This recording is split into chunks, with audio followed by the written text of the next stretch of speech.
Hello and welcome to Maine Media News. I'm Jasmine Trejo. And I'm Jordan Owens. Thank you for tuning in. Okay. Coming up on Maine Media News, the Hunt County Commissioners Court held its most recent meeting this past week. We'll give you all the details later on. And an A&M-Commerce fraternity kicked off a FIFA soccer tournament on the big screen. And students on campus take to the Morris Recreation Center for a night full of Caribbean festivals. We'll bring you these stories and more here on Maine Media News. This past Monday, Commerce ISD held their monthly school board meeting to propose a change that could definitely impact the students. For more on this story, we go to Ben Kelso. School board members of Commerce ISD joined together to have their monthly meeting recently. The meeting didn't have anything out of the ordinary in the beginning, as they welcomed and honored a new board member and had the Health Advisory Council present recent findings. But that was in just the beginning.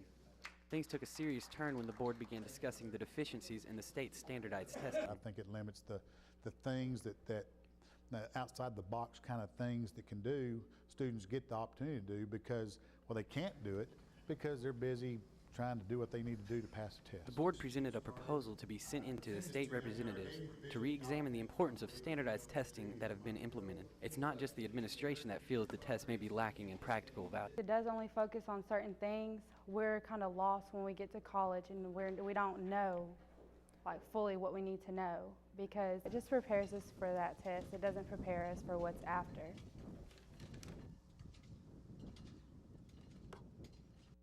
The tests have also been criticized as to how they rate school districts unfairly based on the subpopulation of the district in its entirety. It'd be like you in a semester grade. If you got 4 grades and it was a 70 and 300s, you get a 70 for the course. And Commerce is not the only school that feels this way, as 91 other school districts have proposed a similar resolution already to the Texas State Board. I'm Ben Kelso, KETV, Maine Media News. The Commerce Police Department had a new weapon added to their arsenal of things to be allowed to carry. A 4-hour training session is necessary before any Commerce police officer can tote around the Taser X26. The device will allow the officers to temporarily incapacitate a victim up to 35 feet away. The department sees the addition of the new device as a way to reduce excessive use of force. It has saved numerous lives and dramatically reduced injuries to both officers and suspects. With the end of the semester approaching, Phi Iota Alpha hosted an event this past Wednesday to help students with their study habits. Phi Iota Alpha, the new fraternity here at A&M-Commerce, held an event on campus. This event was Be Smart, Get Smart Scores, with the guest speaker Jody Ulrich. Phi Iota Alpha's mission is to develop leaders and create innovative ways to unite the Latino community. Jody Ulrich talked about ways to establish great study habits and good learning techniques. She and the Academic Success Center host peer educators every week in the G Library. Jody shares some reasons why students should take away these great tips to apply to their academics. I want them to understand that there's help available for them, that there is plenty of resources here on campus to have some quick study skills and some time management, as that's one thing that can never be replaced is time that you waste.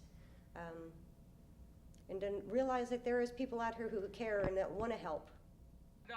Even though the event lacked in attendees, Phi Iota Alpha has worked hard this year to establish their fraternity on campus with positive fundraisers and social events.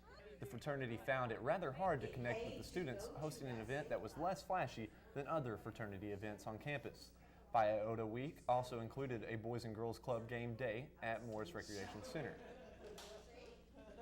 To keep the spirit of Phi Iota Alpha Week going, the brothers of the fraternity held a FIFA tournament this past Thursday, April 12th. The FIFA tournament was held in the club located in the Sam Rayburn Student Center.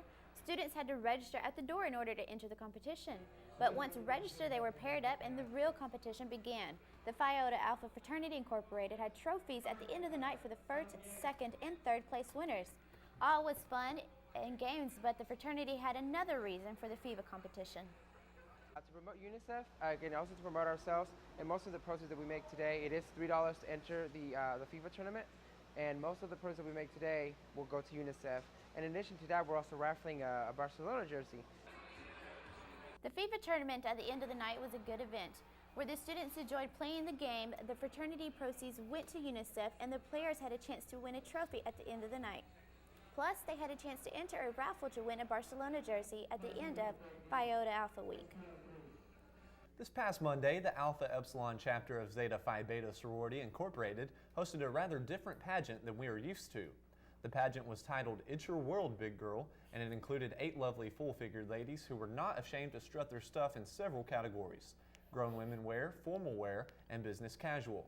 The question and answer portion required a spontaneous response that some contestants were not ready for. The winners were as follows: 3rd place Emily Spivey, 2nd place Christina Davis, and taking home bragging rights for the 2012 It's Your World Big Girl pageant was Taylor Winters. The Zetas also have different events going on this week, so be sure to check those out. The Hunt County's Commissioners Court continues to have disagreements about certain topics in their meetings. Reporter Shigayla Petty has more on the story. Last week, Hunt County residents gathered together to discuss some rather relevant things in the meeting. In agreement were several residents about the same problem: the railroads and trails. People who live in the Hunt County area off certain trails that are farm owned and their known property for years now may be taken away from them.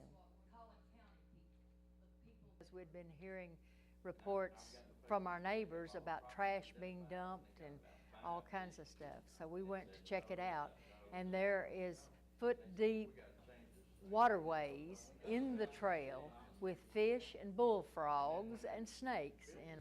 Dangerous and trash is how the residents describes these areas now, with pictures to show. These railroads that may be turned into a state park are also dangerous for kids, states Mr. Mike Lewis, who lost his brother to a drunk driver on one of the trails. Explains how this not only affects his loss, but his grandkids. 18 grandkids. They enjoy the farm.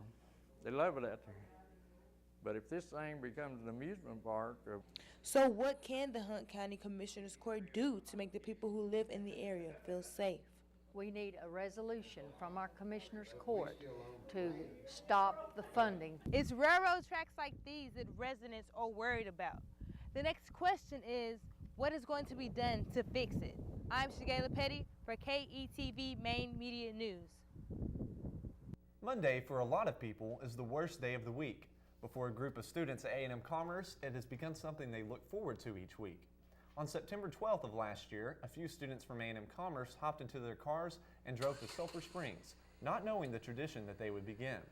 Since then, every Monday at 9 p.m., those same students and several others make their way to Sulphur Springs Whataburger restaurant. The question is, why drive to Sulphur Springs for fast food? Well, we originally came for the collector's cups, but we just sort of kept coming after that. What started out as a way to help support our military and get an interesting cup soon became a time for old friends to meet up and new friends to be made. With the group maintaining an open invitation to any who would like to come, Monday, April 16th, marked the 30th time that the group went to Whataburger, missing only the Monday after New Year's. The group hopes to continue the tradition as long as they can.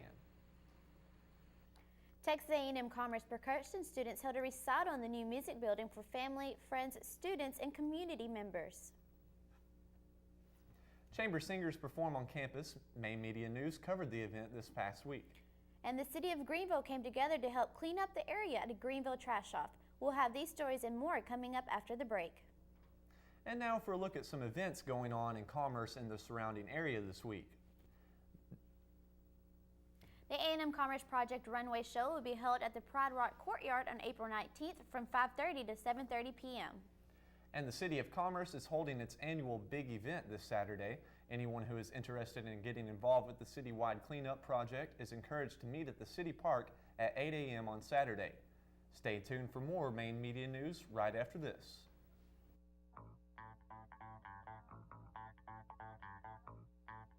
Main Media News with your anchors Jordan Owens and Jasmine Trejo.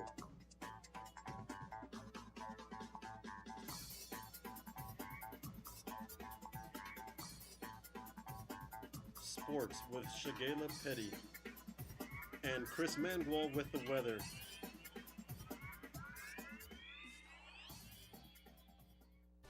Texas A&M-Commerce would be nothing without its residence halls. The department strives to provide a safe and fun living community for all its occupants. The hall has a wide range of styles between traditional and apartment configurations and are spread all over campus. Pride Rock is the newest addition to residential living. It is catered to incoming freshmen. Berry Hall is considered to be another traditional hall because it does not include a kitchen inside of the living area. Prairie Crossing Apartments houses honors and graduate students. Amenities include a game, media, and workout rooms and a pool. There are 4, 2, and 1 bedroom rooms, and all include a kitchen. The Residential Living and Learning Office is located in the Halliday Building and is open Monday through Friday, 9 through 5. The historic city of Commerce has had many people come in and change the makeup of the city. The Texas A&M University Commerce Radio Television Department and KETV Main Media presents Talk of the Town, where we take the time out to celebrate the successes of these dedicated people and their valiant efforts. Join us here on Main Media TV for Talk of the Town, the show that pays homage to local